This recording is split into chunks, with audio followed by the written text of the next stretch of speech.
आगे जी आपका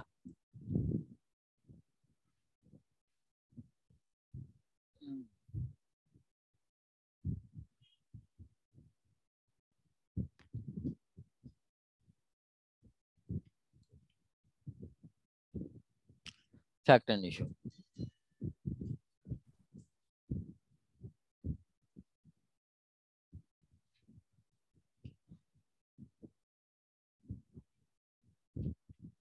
आ गया जी फैक्ट एंड इशू। ठीक है, फैक्ट एंड इशू।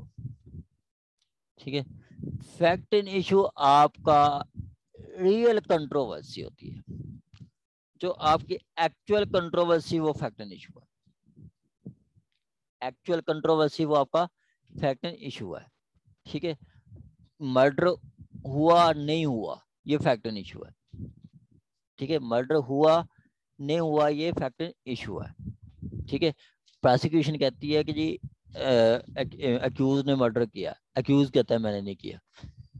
ठीक है, तो ये क्या है आपका फैक्ट एंड इशू।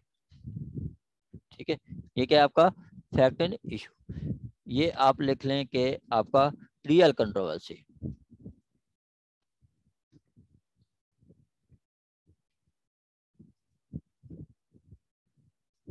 बस ये कंट्रोवर्सी, रियल कंट्रोवर्सी आपकी के एक पार्टी कहती है कि मर्डर हुआ, दूसरी कहती है नहीं हुआ, ये फैक्ट एंड इशू है। अब शुएब साहब कहते हैं मैंने 5 लाख लेना है मैडम नईमा से, और मैडम नईमा कहती है मैंने नहीं देना, ये फैक्ट एंड इशू है। ये फैक्ट एंड इशू है जो सर जैसे ऑर्डर 14 में है सीपीसी, वो भी इसमें आ सकते हैं। हाँ बिल्कुल, वो भी वही है, वही आपका मेन इशू है। मतलब आपका इश्यूज जो होते हैं, इश्यूज भी तब राइज होते हैं जब एक पार्टी असर्ट करती है दूसरी डिनाई करती है। जब एक पार्टी असर्ट करती है दूसरी डिनाई करती है तब इश्यूज बनते हैं। ठीक है, तब इशू बनते हैं, वरना कोई इशू नहीं बनता। एक पार्टी असर्ट करे दूसरी डिनाई करे देन आपका इशू बनता है। ठीक है, देन आपका इशू बनता है। अच्छा, फैक्ट एंड इशू के आपका fact and issue include any fact which any fact which from which either itself or in connection with other, either itself or in connection with other facts, the existence or non-existence। ठीक है, दी existence और non existence. एक party कहती है कि ये fact exist करता है, दूसरी पार्टी कहती है नहीं। एक पार्टी कहती है मैंने 5 लाख लेना, दूसरी पार्टी कहती है नहीं लेना। एग्जिस्टेंस और नॉन एग्जिस्टेंस पे बहस होती है। ठीक है, एक पार्टी असर्ट करती है कि एग्जिस्ट करता है, या असर्ट करती है एग्जिस्ट नहीं करता, दूसरी पार्टी उस पर डिनाई करती है, दूसरी पार्टी उस पर डिनाई करती है। ठीक है, तो ये क्या है, ये आपका fact and issue. Existence, non existence, the nature or extent, nature extent of nature or extent of any any right, liability or disability। ठीक है, एनी राइट, लायबिलिटी और डिसेबिलिटी असर्ट की जाती है या डिनाई की जाती है एक पार्टी से, तो वो क्या है फैक्ट एंड इशू। ठीक है, फैक्ट इशू। मर्डर हुआ तो मर्डर आपका फैक्ट एंड इशू है, मर्डर हुआ तो फैक्टर आपका फैक्ट एंड इशू है। ठीक है,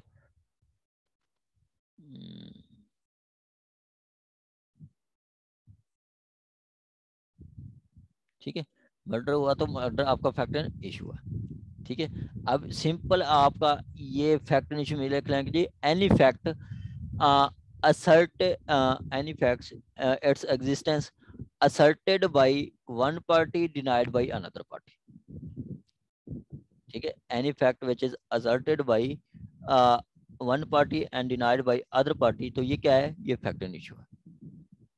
ठीक हो गया, अब हम पढ़ेंगे आपका फैक्ट एंड इशू और रेलिवेंट फैक्ट। रेलिवेंट फैक्ट क्या है, दो में। ठीक है, रेलिवेंट फैक्ट कहता है when one fact connected with another. Fact connected with other. ठीक है, कि जब एक फैक्ट दूसरे फैक्ट से कनेक्टेड होता है वो आपका रेलिवेंट फैक्ट है। ठीक है, अब मर्डर हुआ, मर्डर फैक्ट एंड इशू है। मर्डर से पहले जो आपका कोई पिस्टल खरीदना, जहर खरीदना, चाकू खरीदना, ये आपका रेलिवेंट फैक्ट है, मतलब जो उसकी प्रेपरेशन में आएंगे। तो आपका डिजीज के घर जाना, ठीक है, डिजीज के घर जाके वार्ड करना, ये सारे उसके रेलिवेंट फैक्ट है। ठीक है, उससे कनेक्टेड फैक्ट है। फैक्ट एंड इशू क्या है कि whether the mister A murdered mister B or not. ठीक है, whether the mister A murder A or not.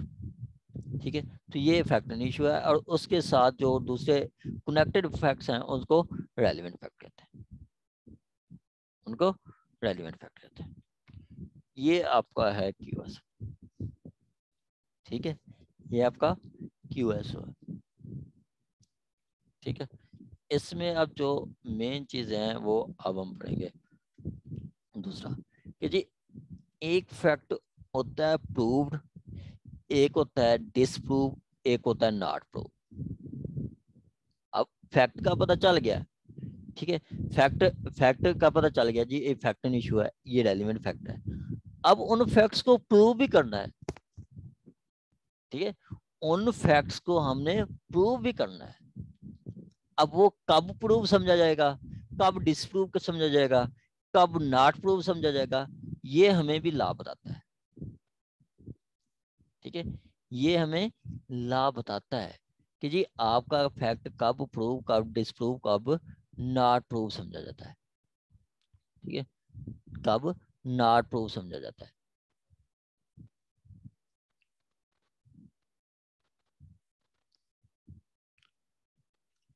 चलें, एक तो मैं आपको प्रूव का बता दूं, फिर आपको थोड़ा आइडिया होगा, फिर आपका थोड़ा सेंस मिलेगी कि प्रूव्ड कैसे होता है, फिर हम उसके आगे चलेंगे।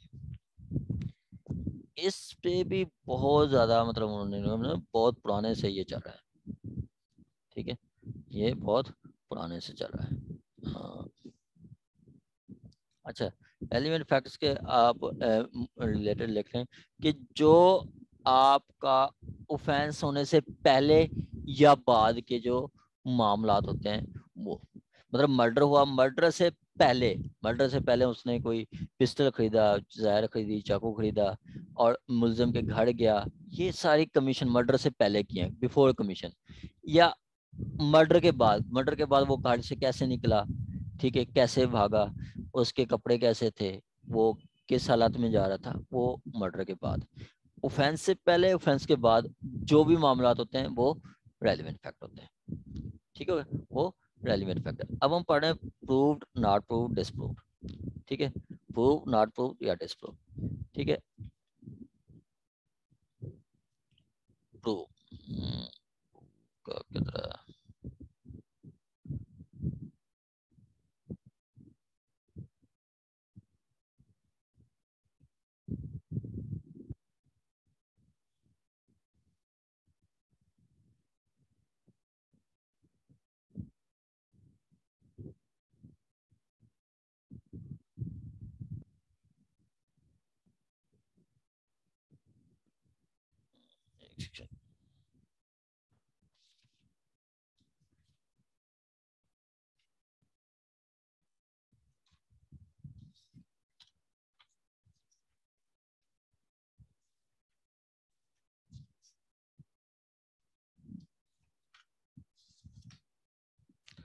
प्रूव, प्रूव की मैंने आपसे एक तस्वीर नहीं भेजी। सिंपली आपका प्रूव के बारे में कहते हैं कि जी it means such evidence as would induce a reasonable man come to conclusion. कि जी इतनी एविडेंस आपके पास आ जाए कि जी आपका जो एक रीजनेबल मैन, मतलब एक प्रूडेंट मैन, एक आपका समझदार आदमी फैसले पे आ जाए, तो उसको प्रूव कहा जाता है। एक साइटेशन है 1911 और 1 KB और 988, ये उसकी बात कर रहे हैं हम 1999। और 1911 की बात करें, 1911 की साइटेशन है, उसमें उन्होंने बताया कि जी आपका जो प्रूव क्या है, प्रूव है कि जी आपके पास इतनी एविडेंस आ जाए, ठीक है, कि जी एक बंदा अपने फैसले पे आ जाए, उसको कहते हैं प्रूव। ये पिक्चर में आपको व्हाट्सएप कर देता हूँ। Anything which serve or other immediately to convince the mind of a truth or false, a fact or proposition, कि जी इतनी एविडेंस जो कि आपको कन्विंस करे, आप समझें कि ये ट्रुथ है या ये फॉल्स है, उसको प्रूव कहा जाएगा। ठीक है, आप समझें कि ये ट्रुथ है या ये फॉल्स है, वो प्रूव है।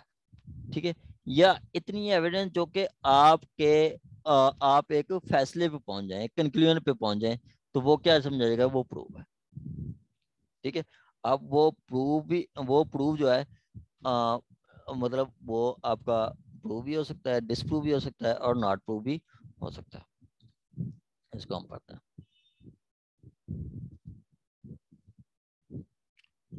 चलें, कहता है a fact is said to be proved के फाइनल कंक्लूजन। अब समझ रहे हैं कि जी ये फॉल्स है या ट्रुथ है, फॉल्स है या ट्रुथ है। ठीक है, या फाइनल कंक्लूजन जिस पे आपका कोई कंक्लूजन आ रहा है। आप after considering the matter before it, जो आपके पास मामलात होते हैं उनको कंसीडर करके, after considering the matter before it, जो कंसीडर को आप होते हैं उसको प्रूव करके। ठीक है, the court either believe it existence to it exist, court believe करती है कि ये फैक्ट एग्जिस्ट करता है, और consider the its existence, consider its existence. ठीक है, कोर्ट आपका कोई मामला आ जाता है तो कोर्ट बिलीव करती है कि ये एग्जिस्ट करता है। ठीक है, ये एग्जिस्ट करता है, या वो कंसीडर करती है इसकी एग्जिस्टेंस पे, इसकी कंसीडर को एग्जिस्टेंस मतलब इसकी एग्जिस्टेंस को कोर्ट कंसीडर करती है। ऐसे कि जी एक सो प्रोबेबल, इतनी वो कंसीडर करती है कि आपका दैट अ प्रूडेंट मैन, ठीक है, दैट अ प्रूडेंट मैन, एक समझ बाशऊर person, ought under the circumstances of particular case to act upon such position, कि जी एक समझ बूझ रखने वाला शख्स, उसके पास वो सर्कमस्टांसेस आ जाएं, वो उनके पास रखे जाएं, तो वो भी कहे कि जी हाँ ये चीज़ ऐसी हो सकती है, ये चीज़ ऐसे हो सकती है। जैसे एक एक जो आपका क्रिमिनल रिकॉर्ड है, जिसके पास से 5% मिस्टर ए है, मिस्टर ए ने 5 मर्डर किए हुए हैं। ठीक है, कोर्ट के पास एक केस आ जाता है, उसके पास मतलब उसके खिलाफ एफआईआर आ जाती है, तो कोर्ट जो है ना, पहले उसके खिलाफ 4 एफआईआर हो चुकी हैं, तो कोर्ट कंसीडर करेगी, बिलीव करेगी कि ये हो सकता है। इसी तरह जो उसके हमसाए या उसको जानने वाले हैं, उन्होंने देखा कि जी पहले 4 मर्डर किए हुए हैं और वो है भी मतलब हैबिचुअल ऑफेंडर, तो उनकी ये प्रिजम्पशन होगी कि जी इसने मर्डर किया है। तो ये आपका मतलब जो है समझा जाएगा कि जी आपका ये फैक्ट प्रूव्ड है, कि जी इतनी एविडेंस आ जाए कि जी आपको लगे कि जी ये फैक्ट एग्जिस्ट करता है।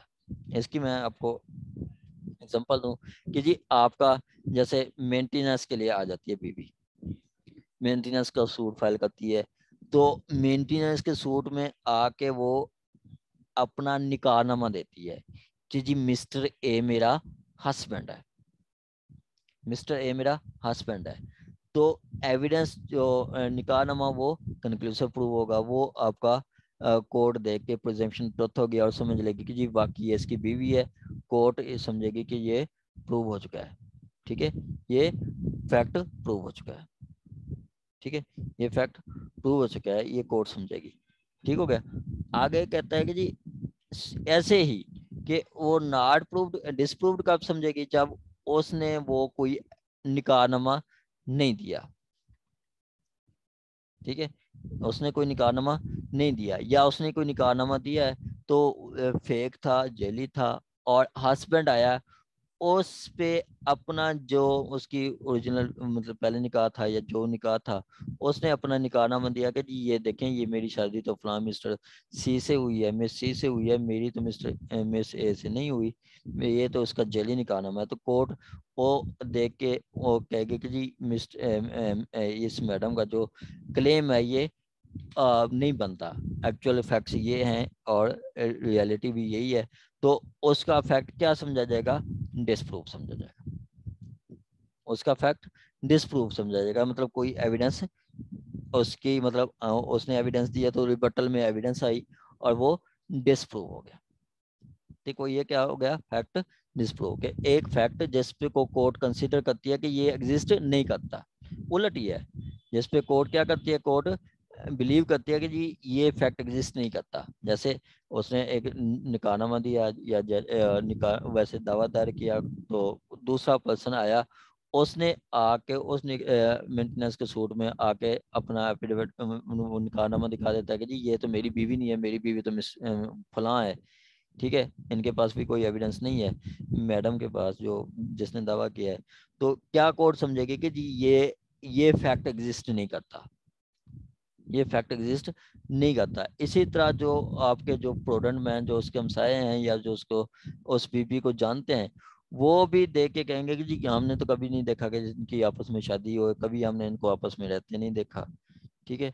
तो आम प्रोडेंट भी कहेगा कि ये फैक्ट एग्जिस्ट नहीं करता, तो ये क्या समझा जाएगा कि ये फैक्ट डिसप्रूव हो गया। मतलब जो मटेरियल कोर्ट के पास है, कोर्ट देख के कहती है जी हाँ, प्रिज्यूम करते हैं कि फैक्ट एग्जिस्ट करता है, तो वो फैक्ट होगा आपका प्रूव्ड। और आम पर्सन की भी, जहाँ आम बाशऊर पर्सन की भी यही राय हो कि जी ये फैक्ट एग्जिस्ट करता है, तो ये होगा आपका फैक्ट प्रूव्ड। इसी तरह अगर वो एविडेंस देखने के बाद, मैटर देखने के बाद कोर्ट को लगता है कि एविडेंस एग्जिस्ट नहीं करता और आम पर्सन की भी यही राय है कि जी एग्जिस्ट नहीं करता, तो ये समझ हो जाएगा डिसप्रूव, ये हो जाएगा डिसप्रूव। नॉट प्रूव कौन सा होता है, नॉट प्रूव होता है जिसमें कोई एविडेंस नहीं आती, ठीक है, ना वो प्रूव होता है ना वो डिसप्रूव होता है। जैसे ए में तो था कि जी आपने मैडम ने मेंटेनेंस का दावा दायर किया, एविडेंस लेके आती है, तो उसका वो क्लेम प्रूव समझा जाता है,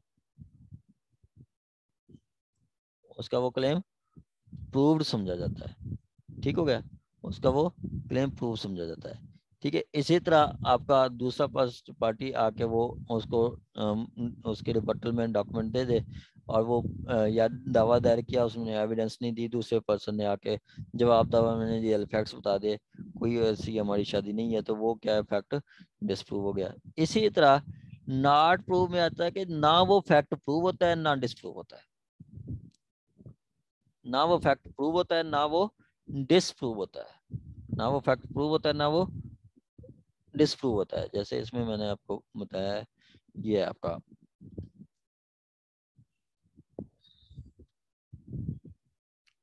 कि not prove where there is no sufficient evidence on which court can hold that certain fact has been proved, कि कोई एविडेंस नहीं आई, ठीक है, कोई एविडेंस नहीं आई। जैसे एक मैडम ने निकाह मेंटेनेंस का दावा किया, उसने कोई आपका निकाहनामा पेश नहीं किया कि मिस्टर वो कहती है मिस्टर ए मेरा हस्बैंड है, मुझे मेंटेनेंस नहीं देता, और वो कोई एविडेंस नहीं देती, ठीक है, अपना निकाहनामा नहीं ले आती, ठीक है, वो और फिर डिफेंडेंट अपेयर होता है, तो वो कहता है कि जी आप प्रूव करें कि कैसे ये आपकी बीवी नहीं है, चलें वो तो हम मान लेते हैं कि उसकी बीवी नहीं है, लेकिन आप प्रूव करें कि जी ये कैसे आप पे क्लेम कर रही है, आप प्रूव करें कि आपकी ये बीवी कैसे नहीं है, ठीक है, तो वो भी कोई एविडेंस नहीं दे सकता, ना आइदर पार्टी नॉट प्रूव, ना प्लेंटिफ एविडेंस देता है ना डिफेंडेंट एविडेंस देता है, तो वो फैक्ट क्या समझा देता है, वो नॉट प्रूव, वो फैक्ट आपका ना, there is no such enough evidence which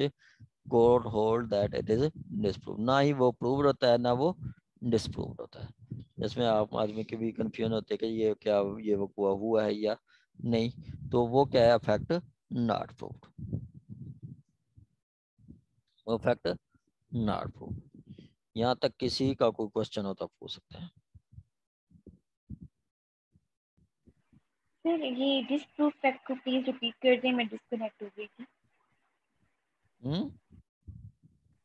disproved fact को थोड़ा सा रिपीट कर दें, मैं डिस्कनेक्ट हो गई थी। जी लुबना शेन साहबा, क्या कहता है डिस्प्रूव्ड फैक्ट?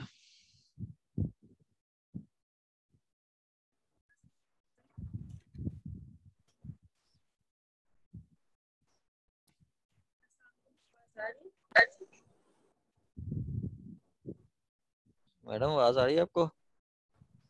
सर आपको मेरी आवाज आ रही है? आ रही है, बताएं आप। सर डिसप्रूव्ड फैक्ट वो होता है कि जो साबित ना हो सके। जैसे कि आपने बताया था सर कि आपने एक बहुत अच्छे एग्जांपल दिए हैं जिसमें आपने बताया है कि फैक्ट को प्रूव कैसे करते हैं। फॉर एग्जांपल जैसे आपने कहा कि एक औरत है वो अगर आती है अदालत में और कहती है कि मेरा जो मेंटेनेंस का दावा करती है और कहती है और अपना निकाह नामा सबमिट करवाती है, तो ये एक फैक्ट प्रूव्ड है कि वो जो है फलां आदमी की बीवी है, इसको ये एक प्रूव फैक्ट है। लेकिन डिसप्रूव फैक्ट क्या होता है जिसमें कोर्ट जो है कंसीडर करने के बाद हर जो एविडेंस है उसको कंसीडर करने के बाद कोर्ट को ये बिलीव हो जाता है कि वो एग्जिस्ट नहीं करता, वो फैक्ट एग्जिस्ट ही नहीं करता। तो जो है मतलब जो अगर कोई समझदार आदमी है उसको भी ये लगता है कि ये फैक्ट एग्जिस्ट नहीं करता। जैसे कि सर आपने कहा कि अगर किसी फीमेल के नेबर्स ये कहें, वो समझदार आदमी हो कि ये कहें कि हमने तो कभी भी नहीं देखा इसको, इसकी एज अ वाइफ यहाँ पे रहते हुए, तो इस चीज में क्या साबित होता है कि वो उसकी वाइफ नहीं थी। और अगर उसने मेंटेनेंस का दावा किया और वो जो है नहीं ला पाई, अपना निकाहनामा नहीं ला पाई, तो वो फैक्ट डिसप्रूव है। और यहाँ पे जो है कोर्ट इस चीज सारे फैक्ट्स को जो वो प्रूव नहीं होते उनको कंसीडर करने के बाद तो वो फैक्ट डिसप्रूव हो जाता है। हाँ जी मैडम नईमा साहबा। मिस सर ये तो आपने भी नॉट प्रूफ में बताया है ना कि जहाँ पे ना डिपेंडेंट कोई एविडेंस देता है ना ही प्लेंटिफ कोई एविडेंस देता है, जैसे कि मेंटेनेंस का दावा किया और निकाहनामा नहीं किया। ये एग्जांपल तो आपने नॉट प्रूफ में नहीं करवाई। हाँ देखिए, नॉट प्रूफ में था कि जी वो कोई एफिडेविट नहीं देती, तो दूसरा जो है वो दूसरी पार्टी आके उस फैक्ट को डिसप्रूव कर देती है। दूसरी पार्टी मतलब उसका वो जिस पे एलिज गाड़ी है कि मिस्टर ए मेरा हस्बैंड है, मिस्टर ए आगे बता उसको अपनी एविडेंस देता है कि जी ये देखें मेरी शादी तो हुई है मिस सी से, मिस डी से, और ये तो मेरी बीवी नहीं है, मैं तो इसको जानता नहीं हूँ, वो प्रूव कर देता है। ठीक है, मतलब एक पार्टी ने एलाइज किया, वो प्रूव नहीं कर सकती, तो दूसरी पार्टी उसको डिसप्रूव कर देगी, तो वो हो गया डिसप्रूव। ठीक है, और नॉट प्रूव में दोनों तरफ से एविडेंस नहीं आती। नॉट प्रूव में जी तो दोनों तरफ ठीक है, से, यानी कि जब सेकंड पार्टी आके एविडेंस दे दी तो वो डिसप्रूव हो जाएगा फैक्ट। हाँ वो आपके एविडेंस भी दे तो वो कोर्ट उसको लिलाया करेगी जी हाँ वाकई ऐसे नहीं है, तो वो डिसप्रूव होगा। जी तो ठीक और है, क्लियर सर है। आपने आपने इसमें ये भी बताया ना कि अगर सेकंड पार्टी आके ये प्रूव कर दे कि ये तो निकाहनामा इसने जमा करवाया है वो जाली है और मेरी शादी तो मिस सी से हुई भी है, इनका निकाहनामा जाली है, तो ये तो फिर प्रूव फैक्ट हो गया, डिसप्रूव फैक्ट हो गया ना सर? हाँ तो डिसप्रूव हुई, तो मैं कह रहा हूँ कि जी या तो एक प्रूव होगा या डिसप्रूव होगा या फिर नॉट प्रूव होगा। प्रूव में जब कोर्ट एग्जिस्ट करती है कि जी ये चीज बिलीव है, ये डॉक्यूमेंट ये फैक्ट एग्जिस्ट कर रहा है, ठीक है, ये फैक्ट एग्जिस्ट कर रहा है, ठीक है, उतनी एविडेंस होती है तो कोर्ट कहती है कि जी हाँ वाकई ये फैक्ट एग्जिस्ट करता है। ठीक हो गया, ये प्रूव हो गया। दूसरा है नॉट प्रूव और डिसप्रूव। डिसप्रूव में कोर्ट के पास इतनी एविडेंस होती है कि कोर्ट देखती है कि जी ये फैक्ट एग्जिस्ट नहीं करता। आम प्रोडेंट पर्सन की भी यही राय होती है कि जी ये फैक्ट एग्जिस्ट नहीं करता। ठीक है, थर्ड वन जो है आपका नॉट प्रूव, उसमें कोई एविडेंस नहीं आती, ये समझ लें। ठीक है, उसमें मतलब वो प्रूव ही नहीं होता है। अब इसकी एग्जांपल दें कि जी देखें कि हमने पीछे पढ़ा था ऑर्डर 14 में कि जी आपका पहले इशू ऑफ लॉ डिसाइड होंगे, बाद में इशू ऑफ फैक्ट डिसाइड होंगे। ठीक है, इशू ऑफ लॉ जैसे जुरिस्डिक्शन है, काज ऑफ एक्शन है, कोर्ट फीस है, ये इशू ऑफ लॉ है। ठीक है, और इशू ऑफ फैक्ट कौन सा? इशू ऑफ फैक्ट वो जो आपका पार्टी कहते हैं एग्रीमेंट हुआ है, दूसरी पार्टी कहते हैं नहीं हुआ, पार्टी कहते हैं पोजेशन मिल गया, दूसरी पार्टी कहते हैं नहीं हुआ, पार्टी कहते हैं ये उसने आप हाफ पेमेंट ले ली थी, साइन अंगूठे उसके, दूसरी पार्टी कहते हैं नहीं हुआ। ये फैक्ट है ना, मतलब आपके लॉ के फैक्ट्स हैं। ठीक है, ये फैक्ट्स हैं आपके, इशू ऑफ फैक्ट्स हैं। ठीक है, फैक्ट्स के इश्यूज हैं। तो पहले इशू, अब कोर्ट ने इशू फ्रेम किया कि whether plaintiff enter into agreement with defendant, ठीक है, of house number of so and so with consideration amount so and so, ठीक है। ये उसके बाद वो कहते हैं कि whether this suit a time barred. अब टाइम बार्ड पे कोर्ट एविडेंस ले लेती है और सूट हो जाता है टाइम बार्ड। जो पहला अब issue of law time barred, ये इशू ऑफ लिमिटेशन का, ये इशू ऑफ लॉ है, ठीक है। तो इस पे कोर्ट सूट डिसमिस हो जाता है। तो जो पहला इशू था कि whether the Mr. A whether the plaintiff enter into agreement with defendant, ठीक है, कि क्या प्लेंटिफ ने एग्रीमेंट किया था डिफेंडेंट के साथ, वो इशू वो डिसॉल्व नहीं होगा, ठीक है। तो पहले इशू पे एविडेंस आ गई, वो डिसॉल्व हो गया। तो दूसरे पे एविडेंस नहीं आई, तो वो क्या आ गया, पहला तो हो गया आपका प्रूव्ड, दूसरा क्या हुआ, दूसरा नॉट प्रूव्ड। वो नॉट प्रूव, उस पे एविडेंस नहीं आई, दूसरी तरफ से दोनों पार्टी से एविडेंस नहीं आई, ठीक है, तो वो नॉट प्रूव्ड है।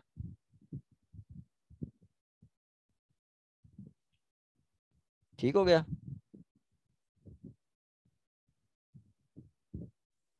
Excuse me sir. जी मैडम। सर ये आपने कहा ना कि अगर दोनों तरफ से एविडेंस नहीं आएगा तो वो डिसअप्रूव हो गया। तो सर अगर एक तरफ से आ जाए नहीं, तो वो फिर नॉट प्रूव्ड हो गया। अगर एविडेंस नहीं आती, नॉट प्रूव्ड। ठीक है।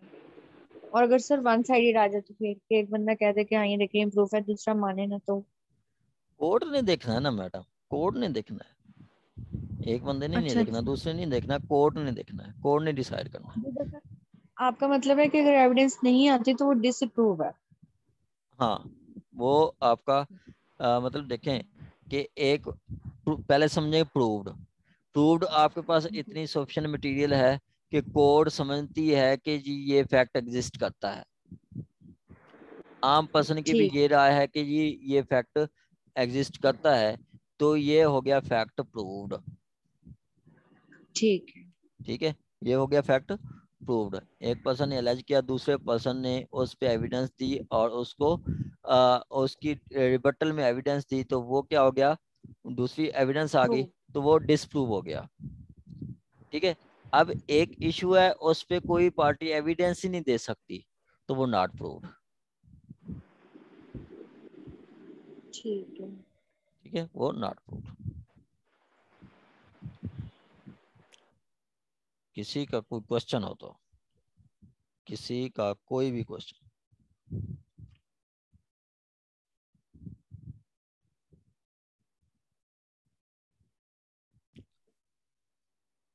चलें सर जी। ये फैक्ट इन इशू में, हम्म। सर ये फैक्ट इन इशू जरा मेरा ज्वाइन लेट हुआ है, तो उसमें include any fact from which either by itself or in connection with other fact. Sir ये दो लाइनों को जरा बता दो। किताबें की चीजें आप ना, आप असफर नाम है ना आपका, जी सर। असफर सर, आपका एक तो नेट का बहुत इशू है, बहुत ज्यादा। मैंने कोई जी 10 सर। दफा आपको एंटर किया है, ठीक है। 4G लगाएं या वाईफाई लगाएं तो फिर से ही आपको होगा। फैक्ट इन इशू, असफर साहब के फैक्ट इन इशू आप बुक को साइड पे रख दें कि जी ठीक है आपका sir. Any fact asserted by one party denied by other party, जी ये सर। फैक्ट इन इशू है। एक पार्टी असर्ट करती है, दूसरी डिनाई करती है। प्रोसिक्यूशन कहती है कि मिस्टर ए ने मर्डर किया है, डिफेंड अक्यूज कहता है मैंने नहीं किया, ये फैक्ट इन इशू है। असफर साहब कहते हैं कि मैंने हमजा साहब से 5 लाख लेना है। अब असफर साहब असर्ट कर रहे हैं, हमजा साहब डिनाई करते हैं कि जी मैंने नहीं देने, ये फैक्ट इन इशू है। एक पार्टी असर्ट करती है, दूसरी डिनाई करती है, ये आपका फैक्ट इन इशू है।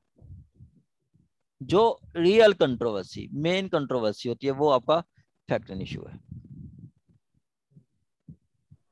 तो इतनी बात तो समझ आती है, ये जो बेयर एक्ट की लैंग्वेज है ना, ये थोड़ी बेयर सी एक्ट की वर्डिंग मैं आपको पढ़ के सुनाता हूँ, बेयर एक्ट की वर्डिंग में पढ़ के सुनाता हूँ आपको। बेयर एक्ट की वर्डिंग भी बिल्कुल वही कुछ कहती है, और उसमें कोई भी ऐसी कोई रॉकेट साइंस नहीं है। ये देखें 3 है, कहता है फैक्ट एंड इशू, ठीक है, any fact which either itself, ठीक है, विच आइदर इटसेल्फ, इटसेल्फ के आपका सपोज के आपने देखा कि जी एक पर्सन का मर्डर हुआ है, ठीक है, आपने देखा इट्सेल्फ, वो खुद या इन कनेक्शन विद अदर फैक्ट्स, ठीक है, मर्डर हुआ, साथ आपकी डकैती हुई, साथ आपकी हर्ट भी किया, वो दूसरे कनेक्शंस के साथ, दूसरे उसके साथ जो फैक्ट्स कनेक्ट हो रहे हैं, ठीक है। फैक्ट, फैक्ट की हमने पीछे डेफिनेशन क्या पढ़ी है कि जी देखना, सुनना और सूंघना, चखना, वो एक फैक्ट है। विच आइदर इटसेल्फ, सिर्फ आपने देखा वो itself, in connection with other self, आपने देखा और आपने सुना भी है, मतलब एक तो आपने देखा है, दूसरा आपने फायरिंग की आवाज सुनी है, ठीक है, उसके बाद जाके आपने पिस्टल देखा, वो रियल था, टच भी किया है, ठीक है, फिर आपको बाद 5 मिनट बाद एक डेड बॉडी की भी स्मेल आई है, ये कनेक्शन ऑफ फैक्ट्स है।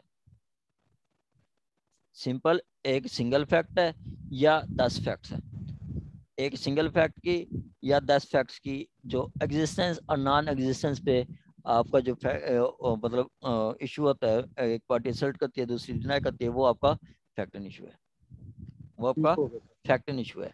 अब देखें कि जी मर्डर हुआ है, उसके बाद अब आप जाते हैं रिकवरी, ठीक है, प्रोसिक्यूशन कहती है कि रिकवर हुआ है, पिस्टल रिकवर है, वो कहता है रिकवर नहीं हुआ, ये फैक्ट एंड इशू है, ठीक है, रिकवरी फैक्ट एंड इशू है, ठीक है।